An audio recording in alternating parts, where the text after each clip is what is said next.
Hello and welcome to your daily dose of Satoshi's news. Today's date is Monday, the 30th of March 2026, the year of green wicks and BSV Terranode in the mix. Branch your threads, expand your mind with treechat.ai or your post put on chain. Alright, so today we're just going to go through why I didn't put a video up yesterday because I was actually busy at this meeting. So I'm just going to show everybody that and then we'll do another daily dose later on. Right, let's get into it. Craig says he's Satoshi, like a cowboy in the West, riding on the blockchain that they call the very best. 1 million strong, and transactions flying free. He's acclaiming his legacy, you'll surely see. Anyway, right. So with that little cryptic teaser, I'm going to bring on Toshi. Yeah, come on. So this is, we're going to move into finance now because a huge part of sovereignty is financial independence and the ability to keep government out of your own resources. And here we have a young man. They always wonder why I'm calling them young. Well, if you realise how old I am, then you know why I'm calling him young, right? And he's put on his special mask, so you know he's got something important to say when he has to hide his identity. So, without further ado, big round of applause for Toshi.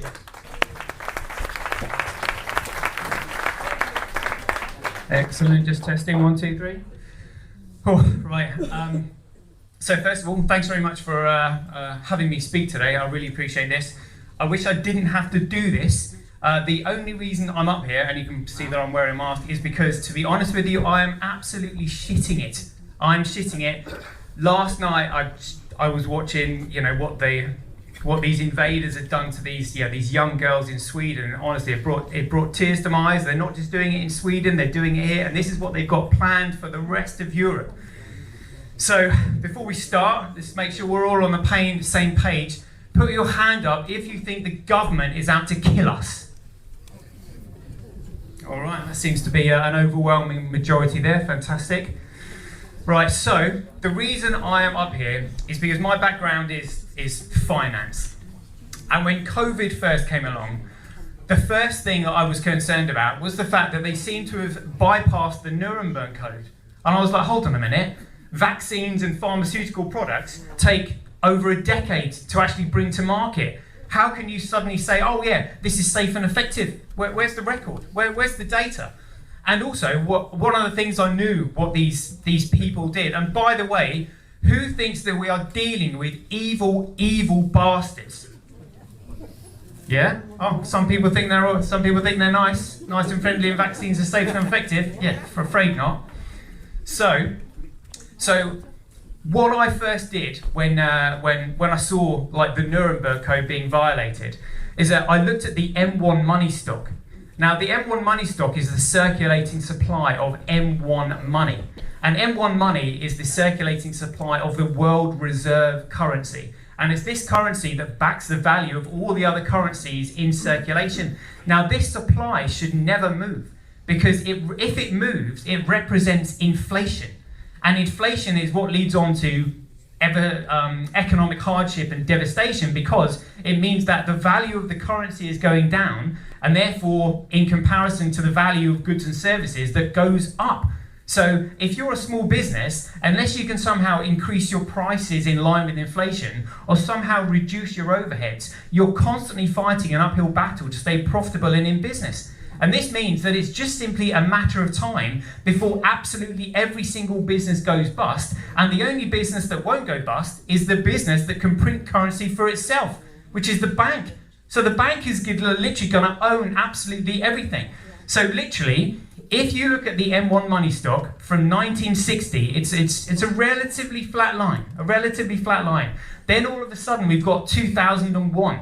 The attacks on 9/11, and this thing just starts going up because we've got the war on terror, the never-ending war on terror, and then it gets to 2008. Put your hand up if you remember the 2008 financial crisis. Yeah. So does everybody remember the politicians and the news going crazy about, oh, they've printed billions to bail out the banks? You remember that? Yeah. Well, let me tell you, if you look at this M1 money chart in 2008, there is a microscopic blip a microscopic blip in 2008, and I was just like, holy shit. And the reason I said holy shit is because if you follow the graph up to 2020, I shit you not, this graph goes through the roof. And I literally mean through the roof. They literally more than, I think it was about 8 times, they printed 8 times the amount of currency that has ever been in circulation within a couple of months. If anybody knew how much currency that was, you would know that you cannot print that amount. Because if you believe the moon is the distance away from the Earth that they tell us it is, literally, if you were printing currency, it would stretch to the moon and back. They literally cannot do this. They had to do it digitally. So you're wondering why all the police and the politicians and some of the doctors and the nurses and the people that work in the hospital and the coroners, how come they're not saying anything? How come we've got all these people dropping dead of heart attacks and nobody who was any authority is actually doing anything about it? Well, it's because they've been bribed. And I tell you who else they've bribed? Hitman. So you either take this bribe, or we've got a hitman over here that's going to take you out. That's why no one's saying anything. So literally, all legal and political influence stem from economic power. And I realised that nobody had any. So although I didn't really want to talk to anybody, I was just like, people need to know what's going on, because they are not going for individuals. They are going for all of us. They are going for all of us. Put your hands up if you're familiar with the Georgia Guidestones. Yeah? Everybody seen Keep the World's Population Under 500 million? Yeah? And there's 8 billion of us now? So that means getting rid of 7.5 billion. Well, literally, I'm telling you, you cannot even shoot that many people. You can't nuke that many people, because you would destroy the entire world. So if you want to get rid of that many people, you have to do it economically. There is no way. You have to create mass famines. Make sure you can feed yourself, obviously, which is what they're going to do. Everybody know that they've closed in the Strait of Hormuz. They're preventing fertilizer from getting to the farmers here. Yeah? And what about Henry Kissinger's quote when he said, who controls the food supply controls the people, who controls the energy can control whole continents, who controls money controls the world. Well, what's important about that statement is that he's telling us indirectly the order in which they're doing things. First of all, they're going to go for control of the money and the finance. Then they're going to go for the energy companies and utilities. And last of all, they're going to go for the food supply and the farmers. So they're in the last phases of their plan. And the reason they're going for the farmers and the food supply last is because you can take over a government, you can take over the national banks, you can take over energy infrastructure without anybody really knowing, because they still continue. However, what you cannot do is push a farmer off their land without people noticing. This is the last part, when you are literally hijacking and taking people off their land, a hostile takeover, you can't hide it. So this is why they were just like, right, first of all, we need to take control of the money so we can pay the police off to actually do our bidding. You know, then we need to take control of the energy. So like people are cold, then we need to starve them. And then finally, when they're weak and stupid and they've got no resources whatsoever, and we control all the media to control the narratives, all the sheeple are just like, yeah, that's right, it's safe and effective. You know, like we're just like, hold on a minute, do you not see that this is wrong? They have no clue. They have no clue. So let me tell you, the only way we're going to win this is through finance. And so the way they take control of finance is that they had to first deceive us into a system that they own and control. And let me tell you something, you cannot control money, because money has to be a commodity. And this is when I was trying to figure out, I was like, why is it people don't get what I'm saying here? What is it fundamentally that's not triggering with them? And I realised people don't know the difference between money and currency. Not even Richard Werner or Catherine Austin Fitz knows the difference between money and currency. They use the words interchangeably. So I was just like, well, that's the deception. So I'm going to give you just a basic economics here. And when I get to the end, I'm just going to plead with you, because this might be the last opportunity I get to speak to a large crowd like this, because I know what's going to happen in the future and we're very close to it. So, Basic Economics 101. There are only 4 things that circulate within an economy, nothing else. First of all, you have goods. Goods are manufactured. Next, you have services. Services are provided. Next, you have securities. Now, usually, as soon as I start to mention commodities and securities, people are just like, oh, I need to speak to my financial advisor. I'm just like, are you kidding me? Like, you've got 2 out of the 4. You're trying to tell me you don't know what these last 2 is? So let me tell you what a security is. A security is something, an inanimate object, that secures your entitlement of claim to something else. So, for example, a wristband secures your entitlement to enter a festival. A ticket secures your entitlement to enter a concert. A token secures your entitlement to enter an arcade. A voucher secures your entitlement to discounts. A share certificate entitles you to shares in a company and to receive a dividend. Land certificates secure your entitlement to a claim on a bit of land. That's literally what a security is. So at the moment, we are using promissory notes. Again, it's just simply a bit of plastic. But let me tell you something about this bit of plastic. On this bit of plastic, it says, I promise to pay the bearer on demand. Blah, blah, blah, blah, blah. And so people are saying, oh yeah, we're using promissory notes. Okay, well, let me tell you about a promissory note. A promise is not a contract. A promise, therefore, cannot be enforced. A promise, therefore, has no value, which means you can't securitize a promise. You cannot turn a promise into a financial instrument. It's absolute bullshit. So people think they've got money in the bank. Let me tell you, you have got no money in the bank. You have got a ledger of promissory notes that they print from nothing. So when Rachel Reeves stands up and says, oh, there's no magic money tree, well, that's true, there is no magic money tree, but you've got a cute currency printer behind the desk there that can just print this shit from nothing, telling me, oh, we haven't got any more funds to go around, and we can't pay for this, and we can't pay for that, and there's austerity. Fucking bullshit. Absolute bullshit. You know? So what is currency then? So here we go. So a security is issued by someone, and a security is meant to secure your entitlement to something of value.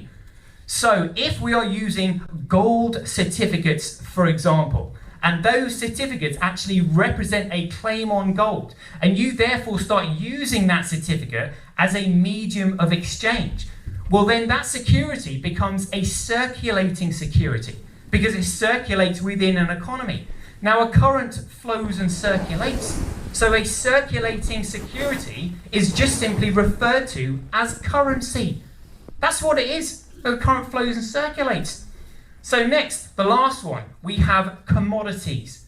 So what is a commodity? Well, a commodity is common to everyone. So in the same way that we have common law, common sense, common knowledge, tragedy of the commons, well, in economics, we have a commodity because it's the only thing that has common value in a common marketplace that has the same value to everyone, everywhere in the world, no matter where you are. So let's break down the word commodity. Well, commodity is an amalgamation of 3 words. First, it's something that's common, C-O-M-M-O, that's then been itemized. So in other words, packaged. Like, water is bottled, oil is barreled, items are packaged. So it's been itemized and then uniquely identified, D-I-T-Y. So you can see in the word, a commodity is a common item with an identity.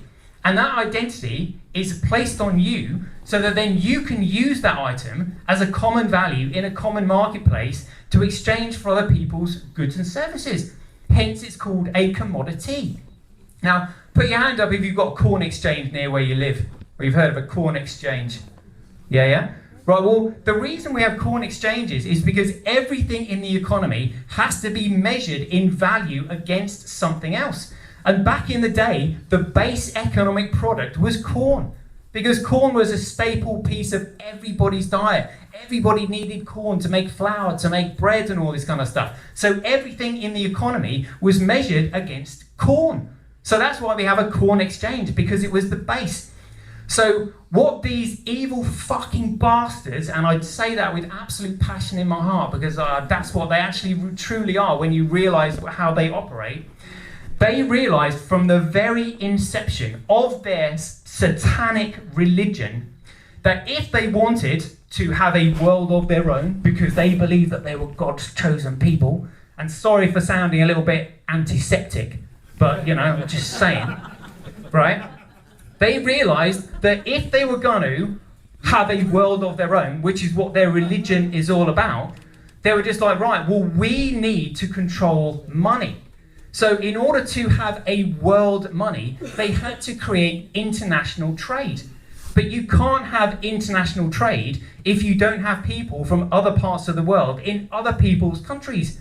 So in order to actually create and generate international trade, they first of all had to move people around the world. And people are unwilling to move because where you're born, that's your home. That's where you feel most comfortable. So they started the slave trade on purpose. They started the slave trade on purpose to move people around the world to eventually generate international trade so that a global money would eventually emerge. Now, is anybody familiar with like the book of Daniel? That was written 608 BC. Well, let me tell you something that's really important about this. And again, like, I never really used to be religious or anything like that, but I am telling you, in this journey that I've been on, in the Truth and Movement, I've discovered things that have completely changed my point of view on life that I never thought I would ever start thinking. But how he prophesies this, I don't know. But in the book of Daniel, he interprets Nebuchadnezzar's dream. And he has this reoccurring dream of this giant. And the giant is, first of all, has feet made of clay, its legs are then made of iron and clay, its belly is made of bronze, its chest and arms are made of silver, and then the head is made of gold. And what's important about this prophecy is that a rock, and importantly, a rock made of non-human hands, comes out of the cliff face, rolls down and smashes this giant to bits. And quotes here, all the bronze and gold and silver were literally like wheat on the threshing floor in summer, and they got blown away with the wind and never seen again. So I was like, well, hold on a minute. You know, gold and silver are minerals that are indestructible. Why on earth would they ever get blown away into the wind and never seen again? Well, from an economic perspective, this explains the financial system to me, because the very first form of medium of exchange were clay tablets. People were writing ledgers. They were like keeping records on a bit of clay. But then people were just like, okay, well, anybody can make this bit of clay. But then they started realizing, well, actually, we need something that is indestructible, that's sort of like non-corrosive, that's extremely useful. And they very quickly moved on to metals. Now, one of the most available metals in the world today is iron. So I would say that the clay probably represents clay tablets. I think probably the legs that are made of iron and clay is probably a mixture of the two minerals. But the bronze belly, well, that to me represents the Roman Empire. Bronze, and then silver, well, that represents the City of London and sterling silver. And then finally we've got gold, which is the Federal Reserve. And as everybody knows, in World War I, they literally stole all the gold from Russia, and we know that World War I was about two things only. It was about depopulation, like as in like injecting all the soldiers with their flu vaccine to get rid of millions of them, but it was to steal all the gold from Russia and then also bring about the Balfour Declaration, 2nd of November 1917, because they needed to create a criminal state where they could flee to if they got in trouble for all the high treason that they're about to commit on the world. And then World War II, they were stealing all the gold from Europe and Japan, and the whole point of World War II was to then bring about the Bretton Woods Agreement in 1944, where they were just like, oh, you know, there was the US government pointed out to all the countries of Europe, they were just like, oh, so you now no longer have enough gold in your banks to back the amount of currency you have in circulation, because we've got it. So therefore we propose that your currency is going to be backed by our currency, and it's our currency that's going to be backed by gold because we've got it all. So therefore they created a world reserve currency. But then, 15th of August 1971, the Nixon shock, Richard Nixon says, you know that gold we promised you? You're not getting it. And you know why they orchestrated it on the 15th of August 1971? Because that was the 100-year anniversary of Albert Pike's letter to Mazzini, outlining how it would take 3 world wars to bring about a totalitarian one world government and new world order. And let me tell you, everything happened in 1971. Everything. First of all, outlined how high treason would be committed, the monarch deposed and sovereignty surrendered when Britain joined the European Economic Community on the 1st of January 1973. And then after that we've got the Nixon shock, 15th of August 1971. So literally everything happened in 1971, and that to me is not a coincidence. The sheep are going to say, oh, well, that's just a coincidence. Okay, you be a sheeple, that's fine. You make sure you get your boosters, yeah, that are safe and effective. That's fine on me. Everybody's got the right to choose. I'm all for that. But If you're going to say to me, oh yeah, by the way, you should get this because it's safe and effective and you need to save granny. Oh, well that sounds quite good. But just to make sure you do get it to save granny, if you don't, you're going to lose your job and you're not going to be able to go on holiday. So, oh, hold on a minute, what's that all about? And that's how you can actually recognise these bastards and what they do. So for example, the way they stole all the gold from all the citizens in the United States under Executive Order 6102 in 1933 was that they said, because we're in this Great Depression and we're in such an economic mess, the only way out of this is to move onto the Federal Reserve System. And therefore you need to hand all of your gold into the banks, and that's how we get out of it. And just to give you a more incentive, if you don't do that, you could suffer a $10,000 fine or 10 years in prison or both. Oh shit! That's how they always do it. They give you one positive and two negatives to kick you in the arse to try and do it. That's how you can recognize them. So the bigger the problem, the less options we have available to us. Now, because I had an understanding of economics and finance, I was just like, right, well, if there is one business that absolutely knows everything about everyone, it is the banking industry. They know all about the Secret Service. They know where all the spies are because they have to give them cards to pay to spend to know where they're going. The banks know everything before the accountants do because they see the transactions happening in real time. And also, if you want to sort of like stand up for yourself here, against these draconian measures that they're bringing in, like for example, Callie was saying, oh, you stand up for your neighbours and all that. Okay, well, how are you going to stand up if you're absolutely starving and you're on your knees because you're cold and miserable and you've been kicked out of your house and you can't put food on the table and a roof over your head because they closed your bank account and nowhere in your area accepts cash anymore? Well, what are we going to do? This is the problem. However, are you familiar? Put your hand up if you're familiar with J.D. Rockefeller's secret covenant. Yeah? Are you familiar with the protocols of the Elders of Zion? Yeah, because it's just an extension of that in more detail. So one of the things he says in his secret covenant is, drop by drop, we will advance our goal. We will take over the land, resources and wealth and exercise total control over them. We will steal the laws off them, the little laws that they have anyway. So what happened to drop by drop? Suddenly we're faced with Agenda 2030, and then they're speeding things up. And the most telling sign was the fact that if you saw Peter McCullough's podcast with Joe Rogan, Peter McCullough said, look, if you read the SPARS pandemic, he said everything that happened in COVID was described in that SPARS pandemic that they simulated in Event 201. He said they got absolutely everything correct. The only thing they got wrong was the year. They said it was going to happen in 2025. Instead, it landed a few years early. So now we've got COVID being moved forward early, and we've got suddenly Agenda 2030 creeping up on us. What happened to drop by drop? Well, let me tell you, if we start using a common money outside of their financial system, they lose control of everything. And they know it, which is why I'm up here wearing a mask, pleading with you to understand what I'm saying.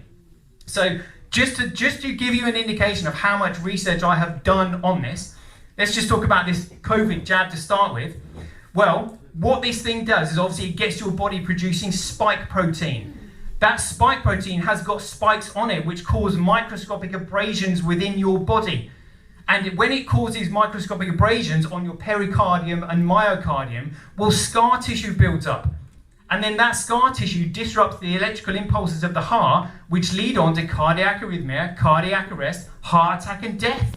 And let me tell you, if you can induce a heart attack, you can get away with murder. And that's why they were doing it.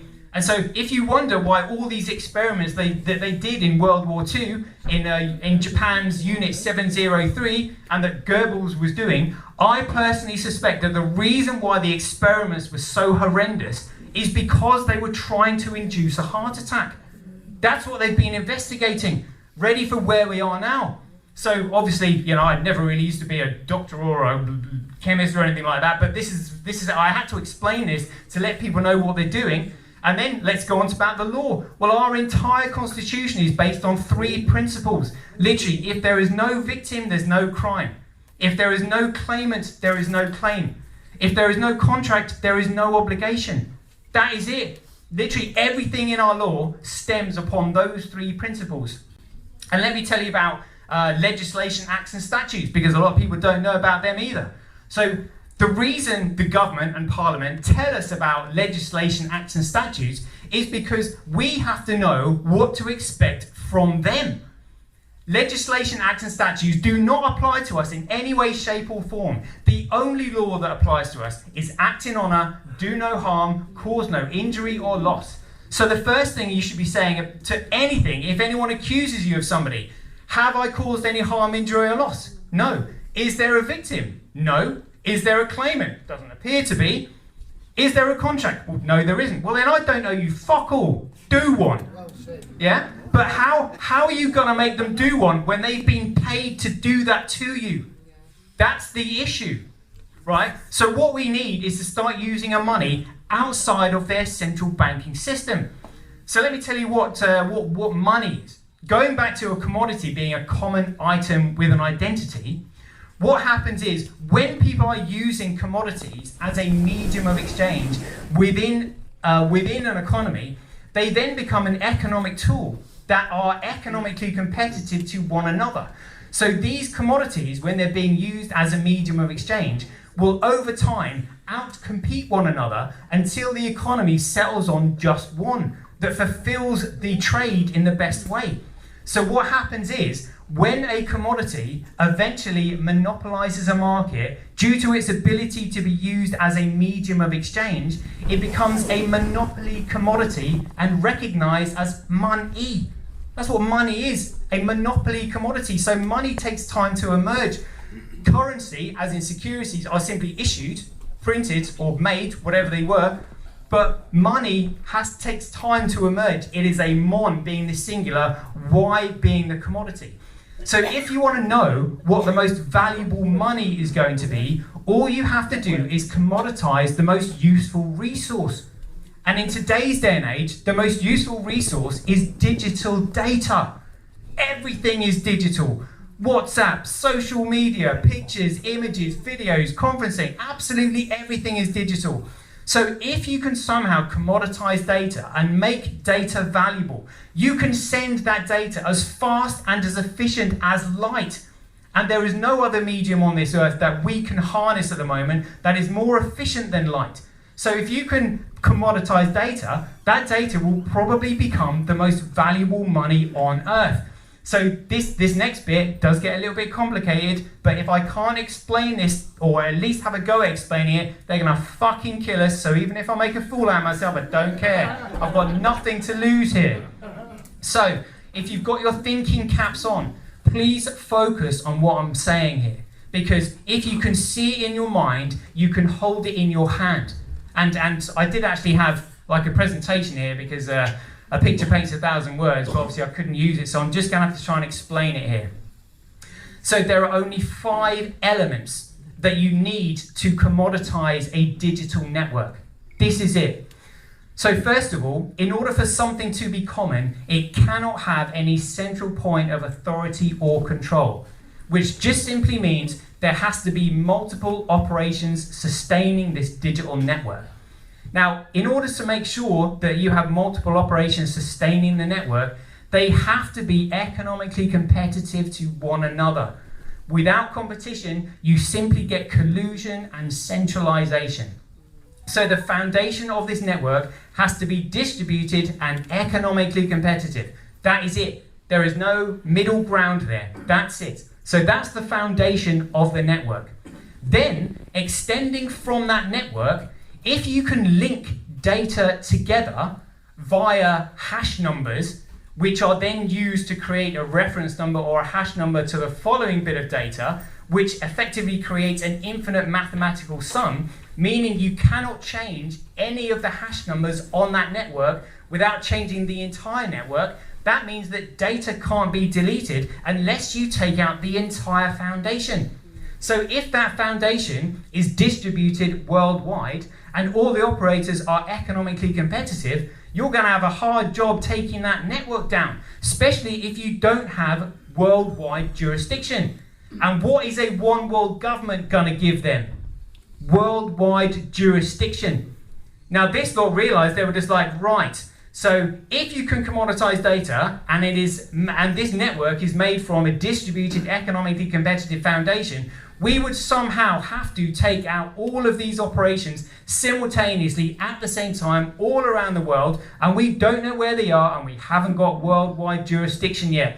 And these operations, all they have to do is download the software, and they can be absolutely anywhere around the world. So they were just like, that's actually going to be a tall order. We've probably got more chance of installing a totalitarian one world government than we have of actually taking this distributed network down, where all the data is linked together.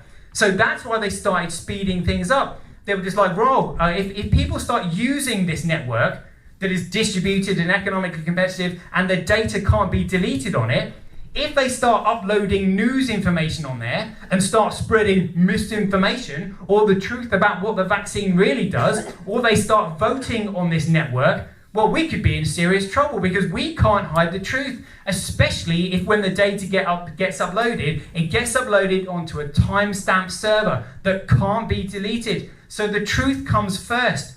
So literally, this is the issue that we've got. There is one truth. There is only ever one truth. But there are an infinite number of lies that can be made on that truth. So a lie is a derivative of the truth. But it means the truth comes first.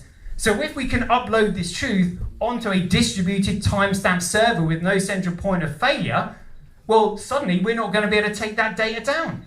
If people start realizing this, well, then all of our lies and deceit might actually be exposed. So here's the thing. How can you operate this network if there is no central point of authority or control? Well, you have to economically incentivize the operators of that network to upload your data. So what if you pay for the upload of your data in a digital commodity? Well, this is what Bitcoin is.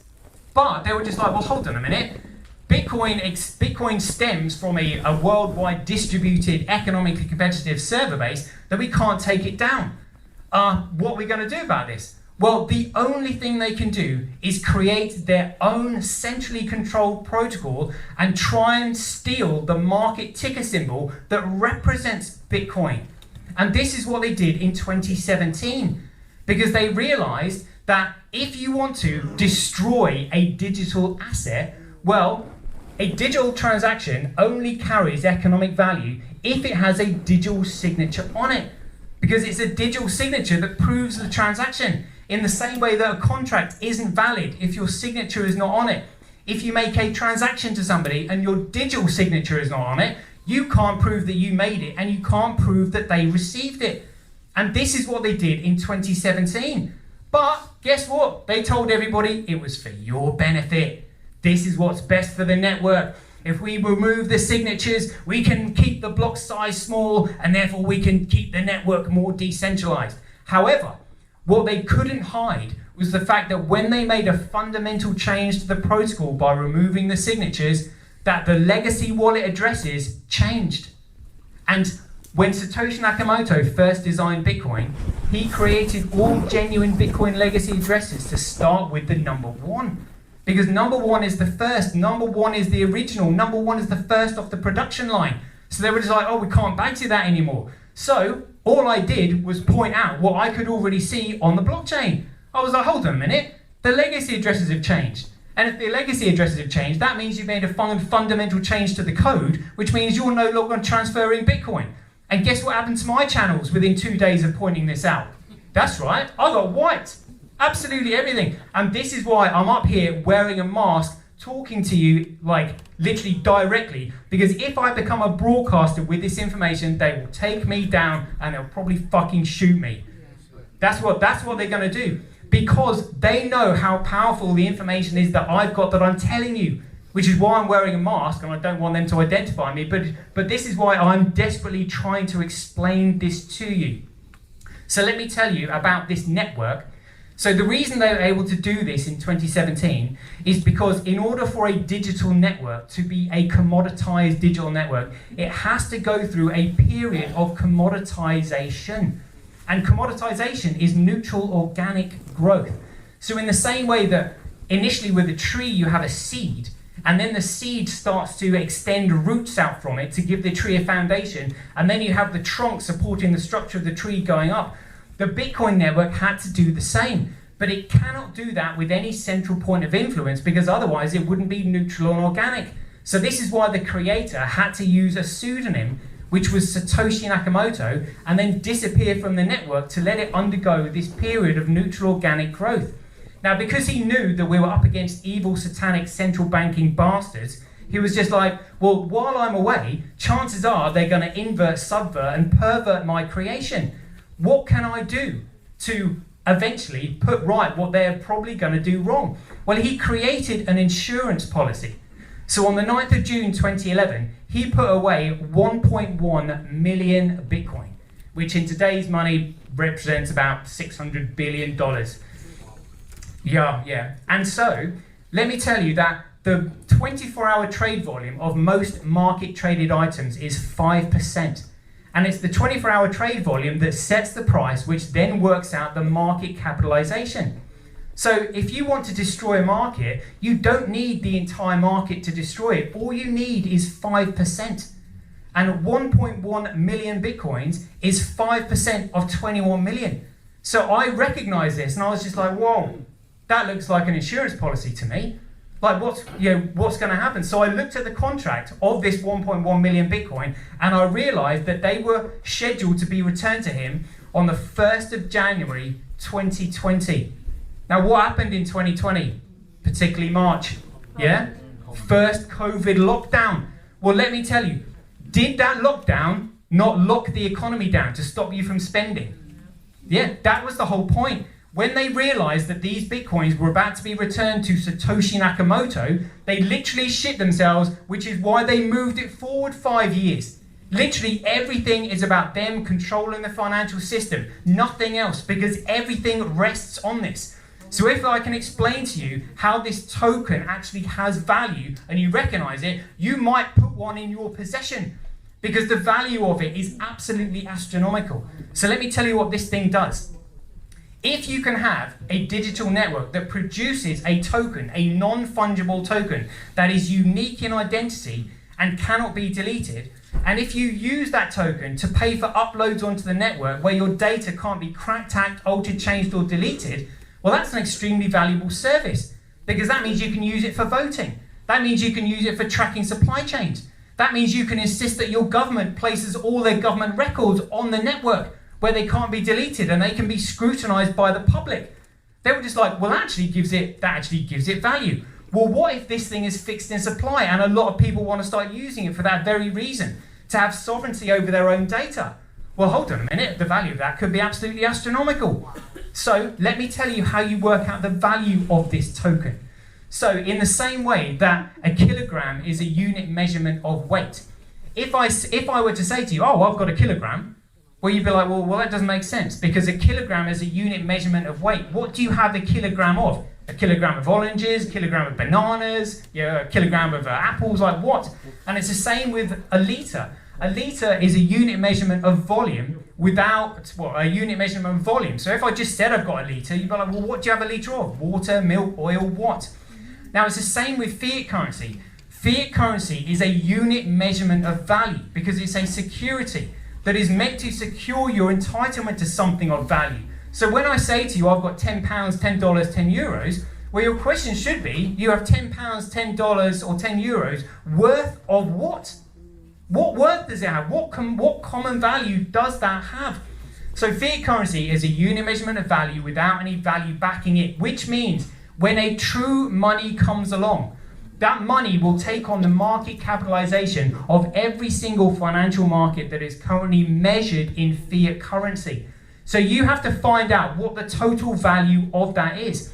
So I can tell you that the largest financial market by far is the derivatives market.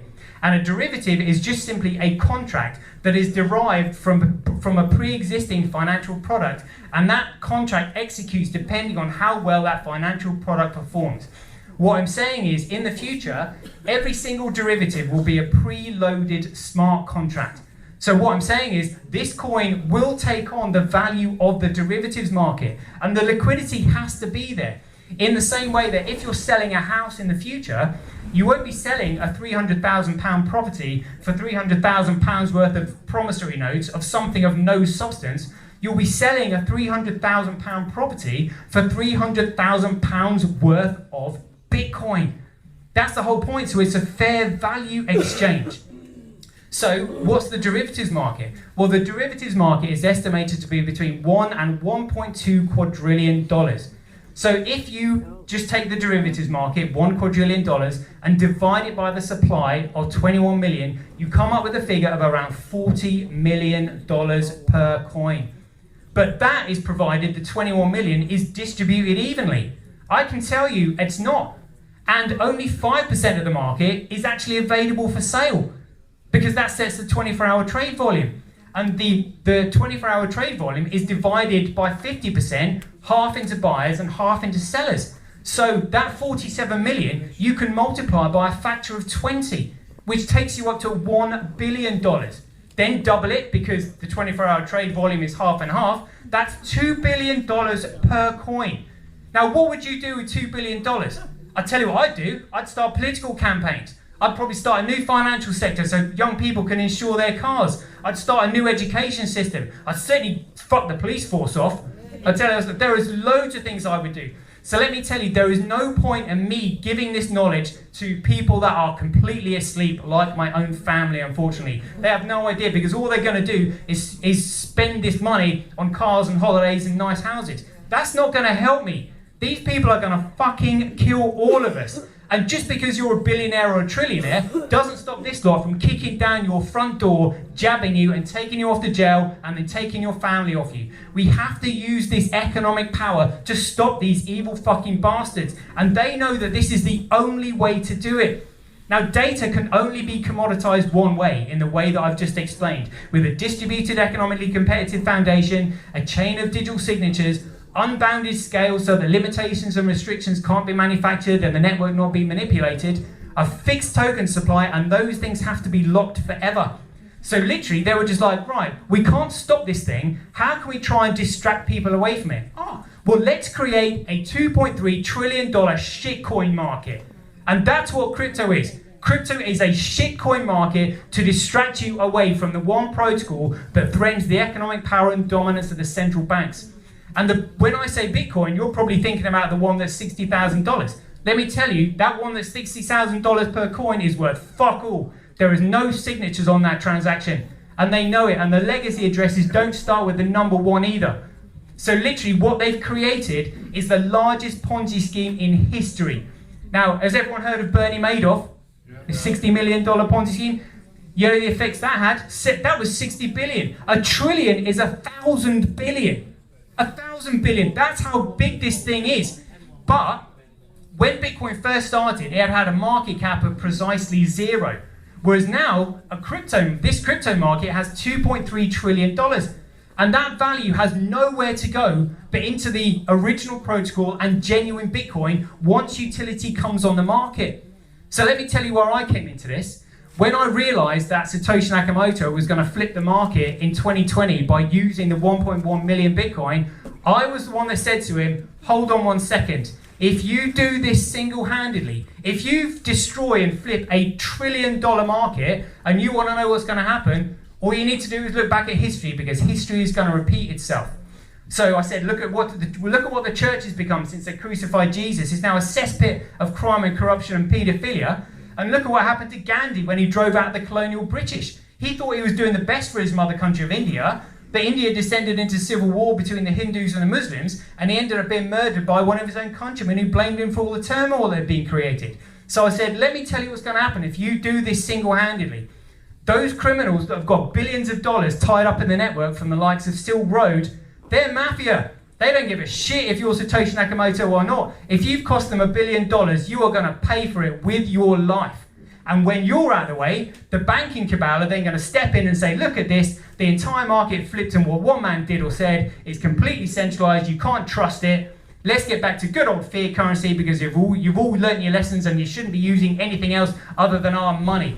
So I said, if you do this, all of your years of work is going to go up in smoke and your legacy is going to be in tatters and you're not going to be around to do anything about it. Please change your mind. So that's what I did in 2020, which is why I'm up here pleading with you, like trying to explain to you what this thing is and what's about to happen. Now that 1.1 million Bitcoin is still there. But when he first created Bitcoin, he created it with a memory pool that could only absorb all the world's financial transactions. He has now scaled the protocol so that it can absorb all the world's internet traffic, which means we can now use this data network for all of our digital requirements where they can't data scrape any of the information about us. So that's what they're really scared of. Not only can we use it as a financial system, we can now use it for all of our digital needs. Social media, conference calling, communications, all in the private. So it takes us out into the private, out from their central banking control, and basically out from their dystopian nightmare that they're trying to create for us. Now, all you have to do is buy one. And what they did in 2019 was orchestrate a delist BSV campaign. Because although they couldn't get rid of it, what they could do was socially engineer the market ticker onto their own protocol. And again, they did it twice. They did it first of all with BTC, which changed the legacy address. Then they did it with BCH, and it changed the legacy address. But the original protocol just simply carried on. But it's got the market ticker symbol of BSV. So they were just like, right, we think BSV is a scam, so we're going to delist it. And unless you remove your coins from our exchanges, we are going to switch them for another coin for you. So people were just like, okay, well, I'll withdraw my coins from your exchange. They went to withdraw them, and they got a message saying, oh, wallet under maintenance, cannot withdraw. So that's how they stole everybody's genuine Bitcoin. And they've been artificially suppressing the price of the genuine Bitcoin since 2019 with all the coins that they stole from the world's largest crypto exchanges. Binance, Bitfinex, Kraken, Coinbase, all of it. However, because the coins are fixed in supply, it means that they don't have an infinite supply, so they're running out. And you can monitor how much they've got on chain.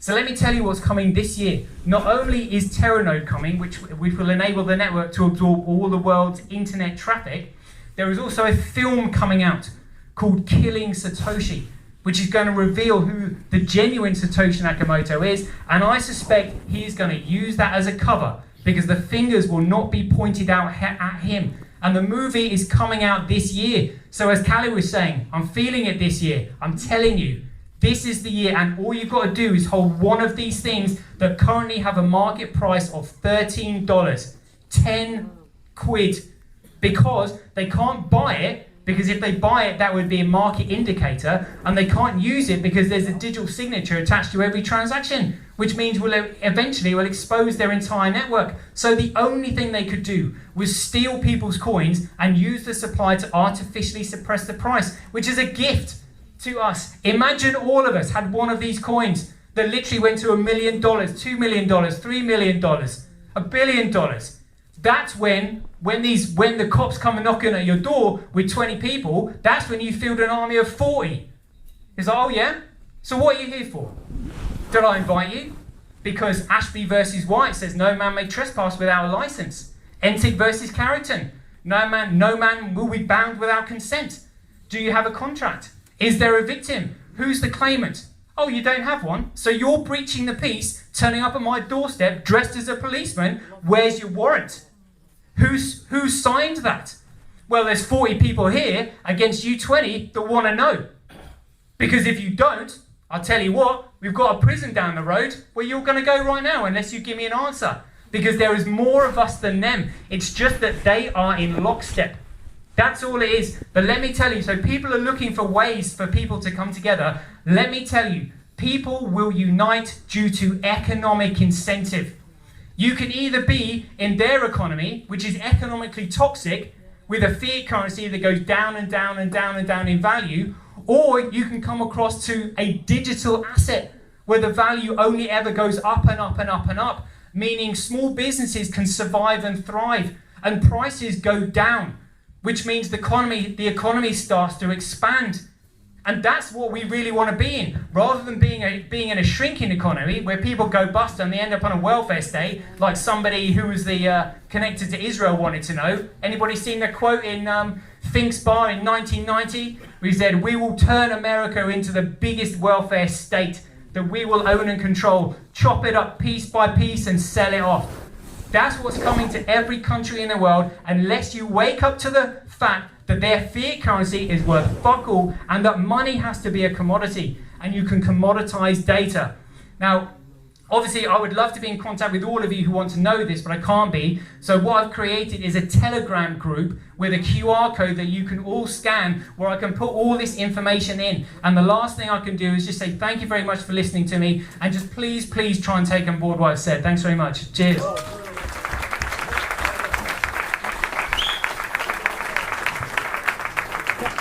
Wow. Every time I hear this guy speak, I take on board more, because it's not easy to take on, is it? It's not easy. You know, we've been dumbed down so much that we don't know what money is, we don't know what a commodity is, we don't know what Bitcoin really is, we don't know what it can offer us.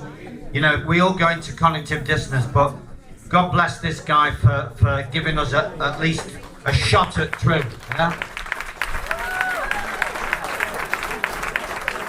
Also, you need to know that tax is voluntary. There's no law in the land that says you have to pay tax. And also, fiat currency null and voids tax because you're paying in fraud that they can print from nothing. So I've got the QR code here. What I'm going to be doing, I'm just going to be standing in that bottom corner. So if you all want to come and scan it or take a picture of it and then help other people scan it, we could probably get everybody into the group real quick, and then I can give you all the information that you need. Thanks very much. I understand. Do you? Do you? This is it. I'm telling you, this is it. The king still has one more move.